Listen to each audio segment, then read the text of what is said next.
Bonjour tout le monde! Dans l'épisode du podcast cette semaine, je reçois Isabelle, qui est une ancienne pharmacienne qui a par la suite fait son cours en naturopathie et aujourd'hui, elle travaille beaucoup avec les huiles essentielles. Donc, je la reçois aujourd'hui pour qu'elle nous parle de comment elle a fait ce changement entre le milieu médical traditionnel et un mode de vie plus en prévention. Également, elle nous parle de l'utilisation des huiles essentielles et de qu'est-ce qu'on pourrait changer dans notre vie en général pour être plus en santé. Donc, ce bout-là du podcast m'a vraiment touchée. Je trouve ça vraiment intéressant, son point de vue sur la santé en général, dans toute la globalité de l'être. Donc, je vous invite vraiment à écouter cet épisode et j'espère que vous apprécierez autant que moi cette entrevue. Bienvenue au podcast Sanadora. Sanadora est une plateforme qui t'offre des outils pour développer ton plein potentiel.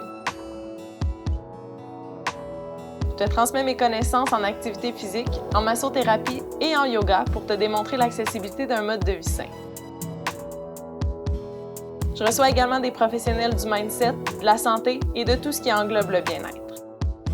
Si tu es à la recherche d'équilibre à travers la performance et l'atteinte de tes buts, tu es au bon endroit, j'ai les outils pour toi.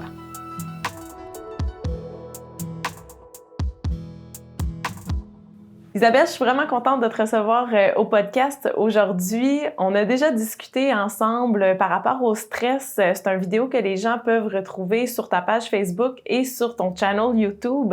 Je vais mettre le lien dans la description pour que les gens puissent aller écouter cette discussion-là si ça les intéresse.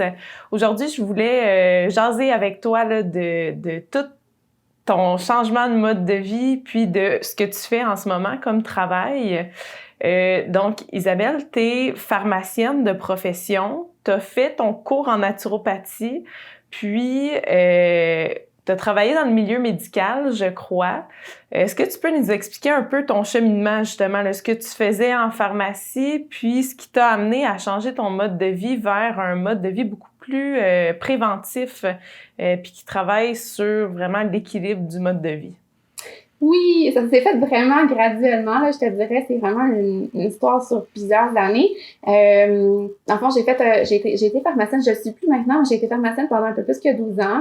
J'ai travaillé dans des hôpitaux, j'ai travaillé dans des petites pharmacies là, de quartier, je me suis redirigée après ça vers l'hôpital encore. J'ai fait à la fois de la pédiatrie, de la néonatologie, mais aussi des soins palliatifs, de la gériatrie, fait que j'ai vraiment eu la chance, en fait, d'être en contact avec plein de milieux. Puis dans les pharmacies de quartier, j'étais à la fois dans des milieux très favorisés et dans des milieux très défavorisés. Mais je pense que, tu sais, ce que ça signe, tous ces changements-là, c'est que je me cherchais. J'étais pas nécessairement à ma place là, à ce moment-là. Puis ce qui a vraiment changé beaucoup de choses, c'est quand je suis devenue maman. Quand ma petite cocotte est arrivée, dans les premiers mois de sa vie, elle a fait de l'eczéma. Puis, tu sais, j'en avais déjà vu des bébés avec de l'eczéma quand j'étais pharmacienne. Puis j'avais pas eu de problème avec les crèmes de cortisone à ce moment-là. Puis là, c'était rendu mon bébé, puis j'étais incapable d'aller vers ça. Puis je me posais plein de questions. Je me disais, c'est impossible qu'un enfant de cet âge-là ait de l'eczéma sans raison. Je vais la trouver, la raison, puis je vais la régler. Fait qu'on a cherché longtemps jusqu'à temps qu'on réalise que c'était mon alimentation, vu que j'allaitais, qui était le problème. On a changé, puis ça a tout réglé. Fait que ça a été ma première prise de conscience. Qu'est-ce que tu as changé pour le fun au niveau de ton alimentation? Ben en fait, c'est ça. Je suis allée dans une boutique d'aliments naturels. À l'époque, c'était en désespoir de cause. Maintenant, ça serait plus, je dirais plus ça, là. Mais à l'époque, c'était vraiment... Je me suis dit, c'est la dernière chose que j'essaie. Puis la première chose qu'ils m'ont suggéré, c'est d'arrêter les produits laitiers pendant 2 semaines pour voir si c'était ça. Puis ça a été ça. Puis à toutes les fois qu'on recommençait, après, ça revenait. Toutes les fois qu'on arrêtait, ça arrêtait. Est-ce que toi, tu faisais de l'eczéma? T'en avais-tu déjà fait auparavant? Non? Jamais, non, c'est ça. Ouais. Fait que ça a été ça. Puis quand à ce moment-là, je me suis dit, j'aimerais ça savoir pourquoi. Tu sais, qu'est-ce qui se passe dans le corps de mon bébé pour que ça fasse ça? J'avais posé des petites questions sur la santé naturelle à un de mes collègues qui est très, très passionné de santé naturelle, puis il m'avait suggéré des écoles de naturopathie, à ma grande surprise à ce moment-là. Mais j'étais pas prête encore, rendue là.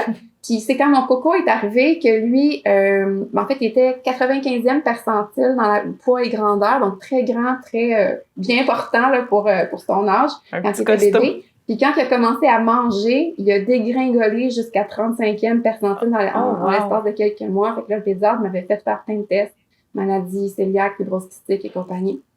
Puis finalement, on trouvait pas. Puis finalement, je me suis posé la question à un moment donné, ça se peut-tu que ça soit des intolérances alimentaires, puis que son intestin soit tellement inflammé qu'il absorbe juste plus ce qu'il mange. Ma pédiatre était pas très certaine. Elle dit, on peut l'essayer. On a coupé les allergènes alimentaires qu'on pensait, puis ça a tout rentré dans l'ordre. Fait que là, à partir de ce moment-là, je me suis dit, OK, là, il y a quelque chose au niveau de l'alimentation qu'il faut que je comprenne. Il y a trop, tu sais, je me disais, quoi d'autre au niveau de nos habitudes de vie on peut faire pour prendre soin de notre santé puis éviter les médicaments puis les complications que ça peut avoir? Parce que je les connaissais aussi. Fait que c'est là que je me suis inscrite en naturopathie. Ça a été, tu sais, autant j'avais beaucoup de préjugés avant, autant ça a été une découverte. Tu sais, honnêtement, je m'attendais pas à avoir des cours de cette qualité-là. Je retrouvais, c'est sûr que c'est pas toutes les écoles qui sont comme ça, mais les écoles qui m'avaient été référées, là, il y en a une où je suis allée. Je retrouvais la même qualité de cours que ce que j'avais eu à l'université dans cette école-là. C'était tellement intéressant. Fait que ça a été, c'est là que je me suis dit, OK, c'est vraiment quelque chose que je veux faire, là, aider les gens à prendre soin de leur santé avant d'être malade. Puis, ce qui a mis le clou dans le cercueil, finalement, je te dirais, c'est que j'ai fait un épuisement professionnel. Fait que même moi, j'avais pas appris à prendre soin de moi malgré tout ce que je savais. Puis, à un moment donné, à l'hôpital, en soins palliatifs, il y a une dame qui est arrivée, puis elle avait 2 cancers actifs, les 2 cancers métastasés là, un peu partout dans son corps, 3 maladies chroniques importantes. Puis en passant à travers le dossier pour prendre des informations dont j'avais besoin, je suis tombée sur la note de nutrition. Puis cette dame-là, depuis des années, ce qu'elle consommait comme alimentation, c'était 2 litres de lait par jour, du pain blanc, des patates et de la viande, aucun fruit, aucun légume. Je me suis dit, mais comment ça qu'il y a personne qui a pu guider cette dame-là avant? Pourquoi il a fallu qu'on attende qu'elle soit si malade pour réaliser qu'il y aurait eu tellement de choses à faire en prévention? Puis ça a été, après ça, je me dis, OK, c'est ça que je veux faire. Je veux aider les gens à prendre soin d'eux avant. Le besoin est là, c'est ça. Il manque tellement de ressources à ce niveau-là. Des fois, les gens, c'est pas qu'ils veulent mal faire, mais c'est qu'ils savent pas. Tu sais, je veux dire, tout le monde sait que manger une poutine, c'est pas le meilleur choix pour leur santé. Mais comme il y a des affaires tellement plus subtiles ou des choses qu'on nous enseigne, tu sais, at large, au niveau de l'alimentation, qui est bonne pour nous. Puis là, on se rend compte justement que de couper les produits laitiers ou de couper le gluten, ben ça peut aider au niveau des problèmes digestifs ou dans des problèmes comme l'eczéma, le psoriasis, que c'est comme, comment ça, on m'a appris que je devais boire 2 verres de lait par jour puis que c'est bon pour la santé, puis c'est comme, ça se contredit. Fait que les gens, c'est pas qu'ils veulent mal faire, c'est l'éducation est pas là, puis justement, il faut l'information comme ça. Fait vraiment. Bravo pour le cheminement que tu as fait. Merci. Tes enfants sont rendus à quel âge aujourd'hui? 5 ans et 8 ans. OK, nice, cool. Fait que, ça grandit très bien, les enfants sans lait, je te confirme. Oui, c'est clair. Ils ont une bonne maman aussi avec plein de produits naturels là, pour les aider. Justement, tu travailles beaucoup avec les huiles essentielles. Là, cette semaine, tu en parlais sur ta page Facebook. Tu faisais un lien avec les enfants, puis comment on peut travailler avec eux avec les huiles essentielles. Est-ce que tu peux nous expliquer un petit peu c'est quoi les façons d'utiliser les huiles essentielles, parce qu'on peut vraiment les utiliser pour plein de choses, puis c'est quoi les bénéfices de travailler avec les huiles essentielles? Ben oui. Ben dans le fond, honnêtement, je les connaissais pas du tout, les huiles essentielles avant, je connaissais pas ça pantoute. Il commence à y avoir un petit peu plus de formation à l'université sur les huiles essentielles dans le programme de pharmacie. Là, je parlais dernièrement avec quelqu'un qui me confirmait ça, mais au moment où est-ce que j'ai fait mon cours, on n'avait pas les mêmes études, fait que j'avais pas eu d'informations, je connaissais pas ça du tout. Ça a été une révélation parce que j'ai trouvé des outils pour en fait, qui sont sécuritaires, qui sont efficaces, qui sont super faciles à utiliser. Puis je me suis dit, mais comment ça qu'il y a personne qui... Ben pas personne, mais comment ça qu'il y a si peu de gens qui connaissent ça? Il faut que ça soit plus connu. Je sais qu'en Europe, c'est un petit peu plus utilisé, un peu plus connu, puis même les pharmaciens sont formés pour les recommander, mais pas ici. En Europe, il y a beaucoup de différences. Tu sais, je regarde de plus en plus, tu sais, justement, tout ce qui est holistique ou médecine alternative. En Europe, sont ailleurs complètement. Là, justement, les huiles essentielles, la lithothérapie, tous les soins autres, tu sais, masso, ostéo, Tu sais, tout ça, c'est vraiment développé différemment en Europe. Oui, Là. c'est beaucoup plus intégré dans les soins médicaux. Puis c'est comme ça dans plusieurs autres cultures. Là, si on parle plus orientale, là, les médecines d'eau sont beaucoup plus intégrées dans la médecine plus traditionnelle. Puis c'est juste positif pour tout le monde, finalement, de faire ça comme ça. Bref, on pourrait en parler longtemps de ça. Mais les huiles essentielles, dans le fond, c'est que il y a 4 façons de les utiliser, je dirais 3 plus pour la santé. La 4e, c'est plus comme usage domestique pour faire nos produits ménagers maison, qui sont zéro déchet, qui sont super sains aussi, puis bons pour la planète. Puis faire nos soins corporels aussi, donc pour l'utilisation DIY, finalement, là, qu'on pourrait faire. Mais pour prendre soin de notre santé, il y a 3 façons là, qu'on peut les utiliser. La première, c'est ce qu'on appelle la technique aromatique. Donc, ça va être tout ce qui est diffusion qu'on connaît beaucoup. Je pense que c'est la technique la plus utilisée. On peut soit prendre un diffuseur ou ça pourrait être juste avoir un objet poreux comme une pierre volcanique ou bien un morceau de ouate carrément, là, un petit morceau de tissu sur lequel on met notre huile essentielle puis ça va diffuser passivement. On peut aussi mettre une goutte dans notre main, frotter les mains ensemble puis aller inspirer profondément dans nos mains pour profiter des effets aromatiques des huiles essentielles. Puis, au niveau des diffuseurs, il y en a plusieurs types. Il y en a que c'est des diffuseurs à eau. On en parlait dans l'atelier sur les enfants, justement, parce que la diffusion à eau, ça crée une nébulisation qui est plus douce, qui est celle qu'on va recommander pour les enfants. On a des diffuseurs à sec aussi qui existent, mais ça fait des diffusions plus fortes, plus thérapeutiques, qui est moins recommandé chez les enfants. Puis, quand on a des animaux aussi, ça va être moins recommandé. OK. Puis, dans le fond, la façon que ça fonctionne, ça va être hyper intéressant pour tout ce qui est gestion émotionnelle, gestion du stress, cette technique-là, parce que le bulbe olfactif, qui est la région dans le cerveau qui est responsable de l'analyse des odeurs, elle est collée sur notre système limbique, qui est le berceau des émotions puis des souvenirs. Fait que c'est pour ça, entre autres, que, tu sais, tu rentres des fois à quelque part, tu te dis « Ah, ça sent comme chez ma grand-mère. » Ou bien, moi, je trouve que les clémentines, ça sent Noël. Tu sais, c'est des associations comme ça.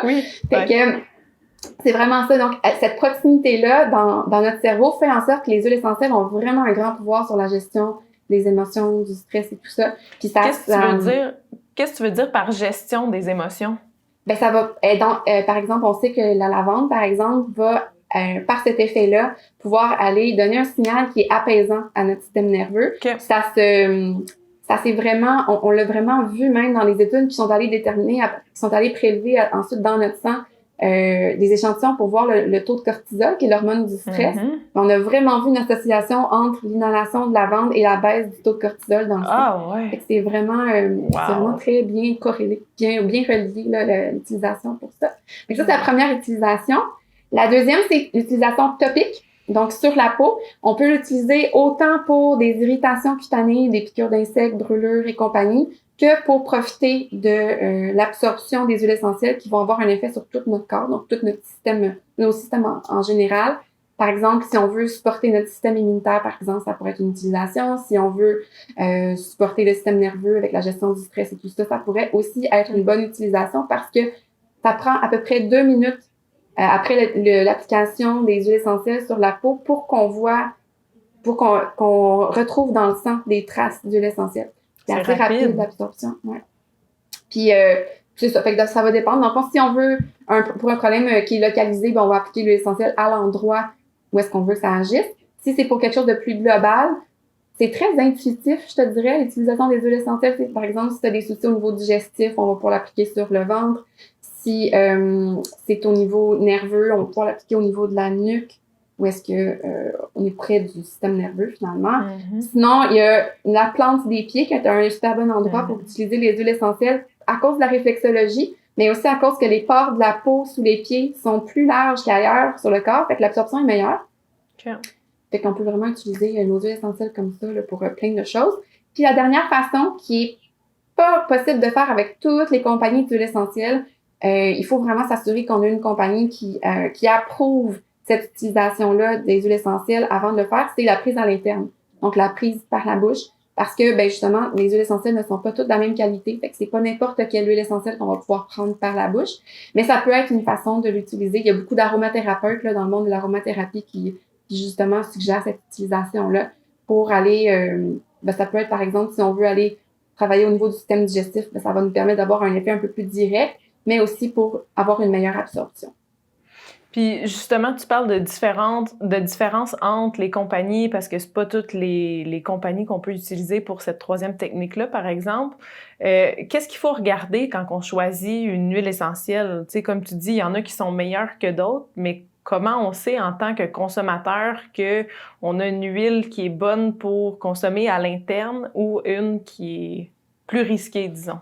C'est complexe. C'est pas facile de s'y retrouver parce que malheureusement, à cause que les huiles essentielles sont pas, il n'y a pas de législation, c'est pas, il n'y a pas de règlement sur l'étiquetage des huiles essentielles présentement, mais ça fait en sorte que pratiquement toutes les huiles qu'on va voir, ça va être écrit 100% pur sur la bouteille. Mais il y a un laboratoire indépendant, il y a quelques années, qui s'est penché sur la question. Ils sont allés chercher des échantillons de lavande des plus grandes compagnies d'huile essentielle aux États-Unis. Ils ont fait tester chaque échantillon d'huile essentielle, puis malheureusement, c'est 80% des échantillons que même si sur la bouteille c'était écrit 100% pur, ben les huiles essentielles étaient soit contaminées avec des choses qu'on veut pas retrouver dans l'huile essentielle, soit il y avait des parfums synthétiques qui avaient été ajoutés, ou soit c'était dilué avec de l'huile minérale ou de l'alcool, des choses comme ça. 80%, c'est énorme. Là. C'est énorme. Fait que, tu sais, quand on retrouve maintenant les huiles, je veux pas nommer de nom, là, mais on retrouve des huiles essentielles à 2$ sur les tablettes de certains magasins grande surface présentement, mais c'est pas des huiles essentielles, c'est des parfums synthétiques. Fait que, il faut vraiment être très prudent. Je dirais que la seule façon, pour l'instant, là, du moins, jusqu'à temps qu'il y ait un petit peu plus d'encadrement sur la qualité des huiles essentielles, la seule façon, c'est d'aller voir en arrière, d'aller s'informer sur la fabrication des huiles essentielles. C'est très complexe, la fabrication d'huile essentielle, mais rapidement, vous pouvez vous informer sur la provenance. Donc, il faut que l'huile essentielle ait été fabriquée idéalement dans son terroir d'origine. Si, ce que je veux dire par là, c'est que si, exemple, vous avez une huile essentielle d'eucalyptus qui a été faite en serre au Québec, mais vous n'aurez pas du tout la même qualité d'huile essentielle que si vous allez chercher votre eucalyptus en Australie, là où ça pousse réellement. C'est un peu la même chose que pour les vins, en fait. On n'aura pas la même qualité de vin si on a un raisin qui a poussé au Québec ici que si on va chercher le raisin dans la région de Bordeaux en France. C'est vraiment la même chose. Fait que la provenance est super importante. La méthode de culture, parce que il y a des cultures qui sont biologiques, il y a des cultures qui ne le sont pas. Il y a des cultures qui c'est des grandes monocultures un petit peu intensives. Il y a des cultures, c'est des petites cultures sauvages. Fait que tout ça va faire varier aussi la santé de la plante et donc la qualité de l'huile essentielle. Toujours vérifier si vous avez une culture qui est sans pesticides pour les huiles essentielles. Je pense que c'est la base. Les méthodes de fabrication, donc au niveau du temps de distillation, s'assurer finalement que la compagnie, elle décrit vraiment leur méthode de fabrication pour être sûr que c'est bien fait dans les règles de l'art, qu'il y a beaucoup de tests aussi qui sont faits tout au long de la chaîne de fabrication pour s'assurer qu'on va retrouver dans l'huile essentielle ce qu'on veut y retrouver. Puis ce qu'on veut pas qu'il soit là, ne soit pas là non plus. Donc, les tests, c'est super important. Malheureusement, actuellement, dans le marché des huiles essentielles, il y a la majorité des compagnies qui font affaire avec un tiers parti. Fait que les producteurs vont vendre leur huile essentielle au tiers parti. Puis après ça, cette personne-là va revendre les huiles essentielles à la compagnie d'huile essentielle. Puis ce que ça fait, c'est que le tiers parti attend toujours, lui, de recevoir son paiement avant de payer le producteur. Fait que les producteurs sont pas payés au moment de la livraison. Il y a beaucoup d'incertitudes de savoir combien ils vont être payés, s'ils vont être payés, tout ça. Fait que ça fait en sorte que, autant au niveau de la production qu'au niveau du tiers parti, des fois, ils vont avoir, pour augmenter les profits, il y a comme une tendance à vouloir étirer la sauce un peu. Puis c'est pour ça qu'on retrouve des parfums synthétiques, des diluants, des choses comme ça. C'est parce que les gens essayent d'avoir plus de profit pour leur travail.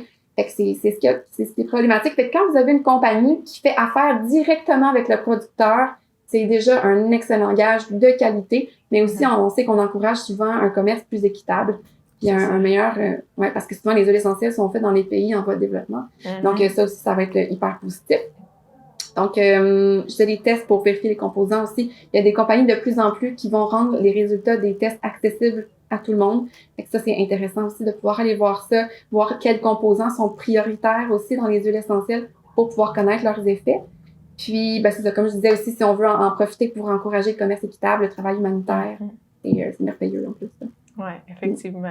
On fait un bon geste en même temps de consommer un produit de qualité là, pour notre santé à nous. Ça fait beaucoup de choses à regarder. Là. J'espère que c'est pas trop épeurant, mais souvent, si vous allez sur le site Internet de la compagnie que que vous avez en tête que vous avez ces informations-là. Les gens qui sont transparents dans leur façon de faire les choses vont mentionner ces choses-là. C'est ça. Puis en même temps, si c'est pas transparent, ben c'est déjà un signe que c'est un peu louche. Là. Ouais. Exactement. Puis, tu nous parlais tantôt que tu as travaillé dans le milieu médical, fait que tu as vraiment vu ça de très près chez toi. Puis tu sais, tu nous as parlé de ta patiente qui avait des cancers, un mode de vie pas des plus équilibrés, pas les plus sains. Selon toi, tu sais, monsieur, madame, tout le monde, qu'est-ce qu'ils pourraient faire dans leur mode de vie au quotidien, tu sais, du réveil au coucher jusqu'au dodo même? Selon toi, qu'est-ce que les gens pourraient améliorer pour travailler leur santé en prévention plutôt que d'attendre d'être malade pour se soigner? Bien, tu l'as dit, je pense qu'il y a une grosse question d'éducation, il y a une grosse question de donner l'information aux gens pour qu'ils sachent justement quoi faire. Mais je pense que souvent, tu sais, quand on veut changer des habitudes, c'est parce qu'il y a beaucoup, je m'excuse, c'est complexe, je pense. Mm-hmm. Il y a une question de savoir ce qu'on peut faire, ce qu'on devrait faire.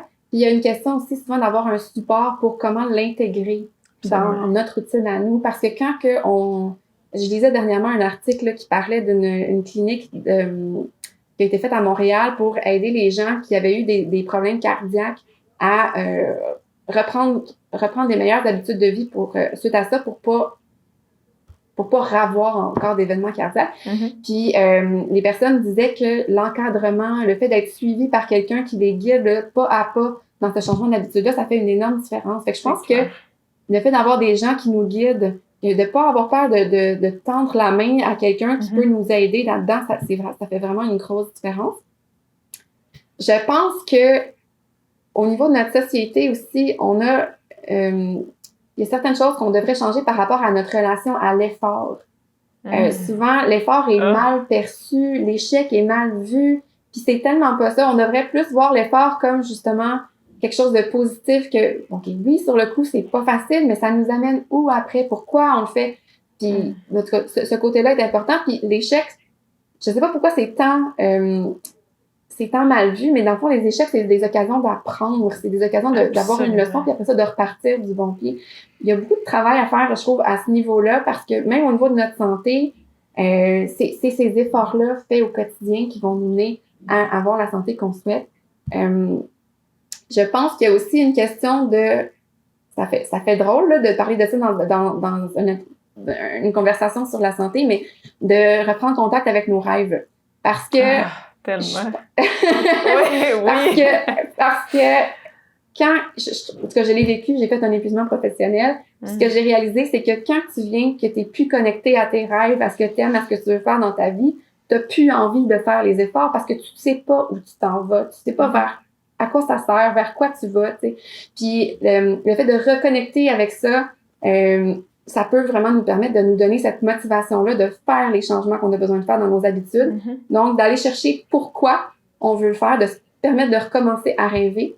Puis l'autre chose aussi, c'est de se dire, de réapprendre à s'aimer, à prendre soin de soi, à s'écouter, se remettre en priorité. On voit, je sais pas si c'est la culture un petit peu chrétienne qui a fait ça, mais on a tendance toujours à mettre les autres en priorité et pas se mettre en priorité. Mais ce qu'on a tendance à oublier, c'est que si on se met pas en priorité, à un moment donné, si on s'épuise, on n'est plus capable de prendre soin des autres. Fait qu'on devrait vraiment prendre soin de nous d'abord pour être capable, après ça, de redonner. Fait qu'il y a ça aussi, je trouve, là, de réapprendre l'importance de se mettre en priorité, de prendre soin de notre santé, de notre corps, de notre vie. Tout ça, c'est complexe. C'est ça, comme je disais, c'est des choses qui sont complexes, mais je pense que ça part beaucoup de la volonté de prendre soin de nous, puis de prendre soin de notre corps parce que c'est notre véhicule pour aller dans la direction de nos rêves, de ce qu'on a envie de faire dans la vie. C'est ça, c'est même pas une question de look, là, c'est juste une question de santé, là, d'être en santé. Puis ce que tu dis par rapport à se mettre en priorité, c'est quelque chose que je trouve hyper intéressant d'entendre tout court, mais encore plus d'une maman. Parce que, tu sais, j'ai plein d'amis, j'ai de plus en plus de mamans autour de moi. Puis c'est donc, tu sais, je peux pas savoir parce que j'ai pas d'enfant encore, mais tu sais, ça a donc de l'air difficile de se faire passer en premier, puis c'est comme, il y a une pression sociale aussi peut-être autour de ça, tu sais, c'est mal vu, c'est mal perçu, mais tu sais, une maman qui prend soin d'elle va être capable de bien prendre soin de ses enfants, elle va être plus patiente, elle va juste être plus présente. Fait que, tu sais, c'est ça, de se mettre en priorité, puis peu importe le rôle qu'on a, tu sais, qu'on soit un parent, qu'on soit un grand-parent, qu'on soit un professeur, un enseignant, peu importe là, le métier qu'on fait, en prenant soin de nous puis en se mettant en priorité, c'est qu'on arrive à être plus disponible pour les autres. Fait que je trouve ça Puis en tellement plus, pertinent. c'est quelque chose que j'ai appris. Puis tu sais, justement, je souhaite pas aux gens d'avoir un épuisement professionnel pour un épuisement parental non plus pour s'en rendre compte. C'est que, tu sais, c'est ça, souvent on a tendance à se sentir mal comme maman de prendre soin de nous, mais faut pas oublier que souvent c'est bien plus ce qu'on fait que ce qu'on dit que nos enfants retiennent. Puis on est un modèle pour eux. Fait que si on apprend à prendre soin de nous, on montre aussi à nos enfants que c'est important de prendre soin d'eux. Parce que souvent, quand on va le dire, prends soin de toi, fais attention, mange bien, des choses comme ça. Mais si nous, on le fait pas, si nous, on prend pas de pause, qu'on se donne pas du temps pour faire des choses qu'on aime, mais c'est bien plus ça qui va avoir un impact comme modèle, comme sur nos enfants. Fait que c'est important pour ce modèle-là, justement, aussi. Là. Absolument. Isabelle, j'aimerais ça terminer l'épisode en faisant un blitz de questions avec toi. Donc, si tu veux bien, je vais te nommer une condition ou une pathologie ou une émotion quelconque, puis j'aimerais que tu me dises avec les huiles essentielles laquelle ou lesquelles pourraient être pertinentes d'utiliser dans ces cas-là. Parfait. Donc, on commence avec l'anxiété. En fait, c'est pas très original, mais ça, je dirais la lavande. mais une bonne lavande, parce que ça va pas de la même qualité. Mais une bonne lavande, c'est sûr que ça va être super. Si on aime moins le côté floral, il y a l'orange sauvage aussi qui est très apaisante, qui a un petit côté bonne humeur. Fait que elle pourrait être super aussi là, pour prendre soin de nous pour ça. Puis comme tu disais tantôt, on peut l'utiliser soit en diffusion, soit juste venir la sentir. Est-ce qu'on pourrait aussi venir la mettre dans son eau et la boire pour ça? Oui, ben l'orange et la lavande, c'est sûr que l'orange, elle goûte vraiment bon. Là, dans l'eau, c'est vraiment le fun, juste pour aider à boire plus d'eau, d'aromatiser notre eau avec des huiles essentielles, d'agrumes, c'est vraiment délicieux. Mais même la lavande, on pourrait se faire une tisane en fin de journée avec une goutte de lavande, juste une va être suffisante. Puis ça va aider à justement se calmer, préparer au sommeil, tout ça. Fait que, il y a la camomille aussi que j'aime beaucoup en tisane, qui est plus douce, plus sucrée. Ça, c'est vraiment bon. Je savais même pas que ça se faisait en huile essentielle, la camomille. Moi, j'en prends une en tisane à tous les soirs, mais je savais pas que ça se faisait en huile essentielle. Oui, ça sent vraiment bon. Ouais, c'est clair. Puis justement, camomille, est-ce que tu l'utiliserais pour l'insomnie aussi? Camomille, même lavande? Oui, on pourrait. Ce serait deux bonnes options, mais pour aider au sommeil, vraiment avoir un sommeil plus profond, puis pas de réveil, tout ça. L'huile essentielle que je trouve qui a fait le plus de différence dans mon entourage, c'est l'huile essentielle de vétiver. C'est une racine qui vient d'Haïti. Ça a une odeur très terreuse que des fois, il y a des gens, ça les surprend là, au premier abord, mais je compte pas le nombre de témoignages de gens que ça a tout changé pour leur sommeil. C'est ça. Pour le sommeil, je te dirais que c'est vraiment celle-là que je préfère. Génial. Puis pour la fatigue, lutter contre la fatigue. Oui, je dirais la menthe poivrée. La menthe poivrée, elle a un bel effet énergisant. Elle est tellement polyvalente, cette huile essentielle-là. Elle peut faire vraiment beaucoup de choses, mais elle a cet effet-là énergisant qui est vraiment le fun. Puis on peut l'en appliquer. Là, on pourrait aller se faire un massage ici sur les épaules. En même temps, c'est le fun de faire un petit massage. Ouais. Puis on a l'effet énergisant de la menthe poivrée. On peut en mettre une goutte dans notre eau. Puis bien la brasser. On peut l'appliquer sur la peau aussi. On peut se faire un masque, là, comme on disait tantôt, mettre une goutte dans la main.